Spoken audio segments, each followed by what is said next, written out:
The conception of ethics as the ethics of the other or the ethics of difference has its origin in the theses of Immanuel Levinas rather than in those of Kant. Levinas has devoted his work, after a brush with phenomenology, an exemplary confrontation between Husserl and Heidegger, to the deposing destitution of philosophy in favor of ethics. It is to him that we owe, long before the current fashion, a kind of ethical radicalism. Ethics according to Levinas. Roughly speaking, Levinas maintains that metaphysics, imprisoned by its Greek origins, has subordinated thought to the logic of the same, to the primacy of substance and identity. But, according to Levinas, it is impossible to arrive at an authentic thought of the other, and thus an ethics of the relation to the other, from the despotism of the same, which is incapable of recognizing this other. The dialectic of the same and the other, conceived ontologically under the dominance of self-identity identité soi, ensures the absence of the other in effective thought, suppresses all genuine experience of the other, and bars the way to an ethical opening to ALDE writing. So we must push thought over to a different origin, a non-Greek origin, one that proposes a radical, primary opening to the other conceived as ontologically anterior to the construction of identity. It is in the Jewish tradition that Levinas finds the basis for this pushing over. What the law, understood according to Jewish tradition as both immemorial and currently in effect, names is precisely the anteriority, founded in being before the same, and with respect to theoretical thought, of the ethics of the relation to the other, itself conceived merely as the objective identification of regularities and identities. The law, indeed, does not tell me what is, but what is imposed by the existence of others. This law, of the other, might be opposed to the laws, of the real. According to Greek thought, adequate action presumes an initial theoretical mastery of experience, which ensures that the action is in conformity with the rationality of being. From this point of departure are deduced laws, in the plural, of the city and of action. According to Jewish ethics, in Levinas' sense, everything is grounded in the immediacy of an opening to the other which disarms the reflexive subject. The thou too prevails over the. Such is the whole meaning of the law. Levinas proposes a whole series of phenomenological themes for testing and exploring the originality of the other, at the center of which lies the theme of the face, of the singular giving donation of the other in person, through his fleshly epiphany, which does not test mimetic recognition, the other as similar, identical to me, but, on the contrary, is that from which I experience myself ethically as pledged to the appearing of the other, and subordinated in my being to this pledge.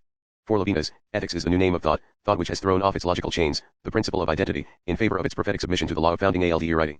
2. The ethics of difference.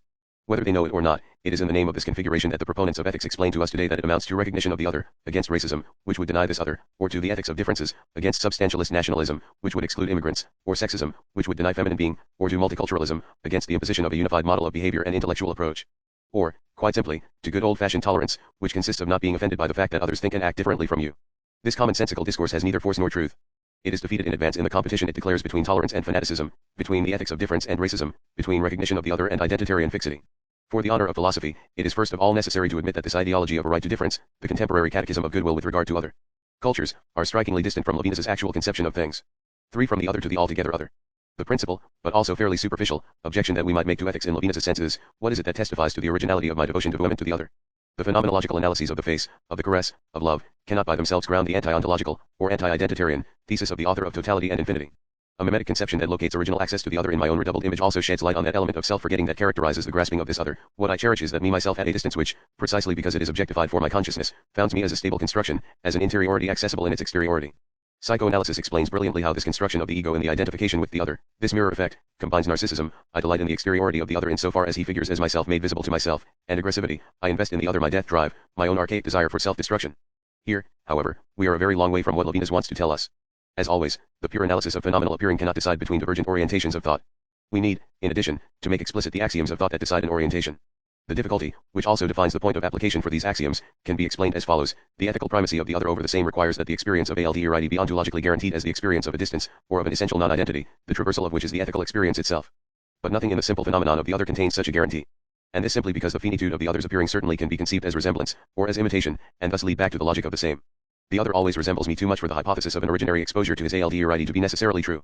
The phenomenon of the other, his face, must then attest to a radical ALDE which he nevertheless does not contain by himself. The other, as he appears to me in the order of the finite, must be the epiphany of a properly infinite distance to the other, the traversal of which is the originary ethical experience. This means that in order to be intelligible, ethics requires that the other be in some sense carried by a principle of ALDE which transcends mere finite experience. Levinas calls this principle the altogether other, and it is quite obviously the ethical name for God. There can be no other if he is not the immediate phenomenon of the altogether other. There can be no finite devotion to the non-identical if it is not sustained by the infinite devotion of the principle to that which subsists outside it. There can be no ethics without God the ineffable. In Levinas' enterprise, the ethical dominance of the other over the theoretical ontology of the same is entirely bound up with a religious axiom. To believe that we can separate what Levinas' thought unites is to betray the intimate movement of this thought, its subjective rigor. In truth, Levinas has no philosophy, not even philosophy as the servant of theology. Rather, this is philosophy, in the Greek sense of the word, annulled by theology, itself no longer a theology. The terminology is still too Greek, and presumes proximity to the divine via the identity and predicates of God, but, precisely, in ethics. To make of ethics the ultimate name of the religious as such, i.e. of that which relates really to the other under the ineffable authority of the altogether other, is to distance it still more completely from all that can be gathered under the name of philosophy. To put it crudely, Levinas' enterprise serves to remind us, with extraordinary insistence, that every effort to turn ethics into the principle of thought and action is essentially religious. We might say that Levinas is the coherent and inventive thinker of an assumption that no academic exercise of veiling or abstraction can obscure, distanced from its Greek usage, according to which it is clearly subordinated to the theoretical, and taken in general, ethics is a category of pious discourse. For ethics as decompose religion. What then becomes of this category if we claim to suppress, or mask, its religious character, all the while preserving the abstract arrangement of its apparent constitution, recognition of the other, etc.? The answer is obvious: a dog's dinner de la vie pour les chats. We are left with a pious discourse without piety, a spiritual supplement for incompetent governments, and a cultural sociology preached, in line with the New Style sermons, in lieu of the late class struggle. Our suspicions are first aroused when we see that the self-declared apostles of ethics and of the right to difference are clearly horrified by any vigorously sustained difference. For them, African customs are barbaric, Muslims are dreadful, the Chinese are totalitarian, and so on. As a matter of fact, this celebrated other is acceptable only if he is a good other, which is to say what, exactly, if not the same as us? Respect for differences, of course. But on condition that the different be parliamentary democratic, pro-free market economics, in favor of freedom of opinion, feminism, the environment. That is to say, I respect differences, but only, of course, insofar as that which differs also respects, just as I do, the said differences. Just as there can be no freedom for the enemies of freedom, so there can be no respect for those whose difference consists precisely in not respecting differences. To prove the point, just consider the obsessive resentment expressed by the partisans of ethics regarding anything that resembles an Islamic fundamentalist. The problem is that the respect for differences and the ethics of human rights do seem to define an identity. And that as a result, the respect for differences applies only to those differences that are reasonably consistent with this identity, which, after all, is nothing other than the identity of a wealthy, albeit visibly declining, West. Even immigrants in this country, France, as seen by the partisans of ethics, are acceptably different only when they are integrated, only if they seek integration, which seems to mean, if you think about it, only if they want to suppress their difference. It might well be that ethical ideology, detached from the religious teachings which at least conferred upon it the fullness of a revealed identity, is simply the final imperative of a conquering civilization: become like me and I will respect your difference. We return to the same. The truth is that, in the context of a system of thought that is both religious and genuinely contemporary with the truths of our time, the whole ethical predication based upon recognition of the other should be purely and simply abandoned. For the real question, and it is an extraordinarily difficult one, is much more that of recognizing the same. Let us posit our axioms. There is no God. Which also means, the one is not. The multiple without one, every multiple being in its turn nothing other than a multiple of multiples, is the law of being. The only stopping point is the void. The infinite, as Pascal had already realized, is the banal reality of every situation, not the predicate of a transcendence.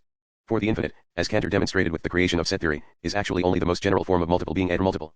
In fact, every situation, inasmuch as it is a multiple composed of an infinity of elements, each one of which is itself a multiple.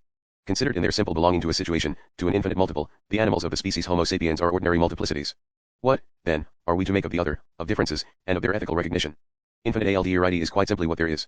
Any experience at all is the infinite deployment of infinite differences.